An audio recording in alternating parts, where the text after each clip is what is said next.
বর আর আমি যখন রাস্তা দিয়ে বাড়ি যাচ্ছিলাম তো দেখলাম যে রাস্তার দুপাশে এই গাছের পাতা অনেকগুলো রয়েছে। তো এই গাছের পাতাগুলো দেখে বরকে বললাম যে দাঁড়াও এখানে একটু, আমি কিছু গাছের পাতা বাড়ি নিয়ে যাব। তো বর বলছে কেন, এগুলো পাতা নিয়ে তুমি কি করবা? তো আমি বরকে বললাম যে দেখো আমি কি করতেছি। তো তোমরা দেখতে পাচ্ছ আমি গাছের ডালগুলো নিয়ে ছোট ছোট করে ভাঙছি আর দেখছি যে ওখান থেকে বাবেলস বের হয় কিনা। তো আমরা ছোটোবেলায় এগুলো নিয়ে খুব খেলতাম। আর এই যে তোমরা দেখতে পাচ্ছ আমি বাবেলস বের করলাম।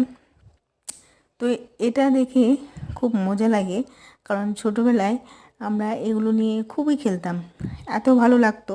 হ্যাঁ, ব্যাগে করে বাড়ি নিয়ে আসতাম, বাড়িতে এনে এনে ফুলাতাম। আর যে বাবেলসটা যে বেরোতো সবাই আমরা লাফাতাম ওটা ধরার জন্য। কত সুন্দর দিন ছিল, তাই না? তো দেখো বন্ধুরা, আমি এখন কিছু পাতা বাড়িতে নিয়ে যাব আমার ছেলের জন্য। আমার ছেলে আর আমি দুজনে মিলে বাড়িতে ফুলাবো। আর আমি বরকে হেসে হেসে এটাও বলছিলাম যে দেখো এই গাছের ডাল দিয়ে আমরা আগে ব্রাশ করতাম। হ্যাঁ, তো সবাই বলতো যে এই গাছের ডাল দিয়ে ব্রাশ করলে নাকি মুখের যে একটা দুর্গন্ধ ভাব থাকে আর দাঁতও খুব ক্লিন হয়।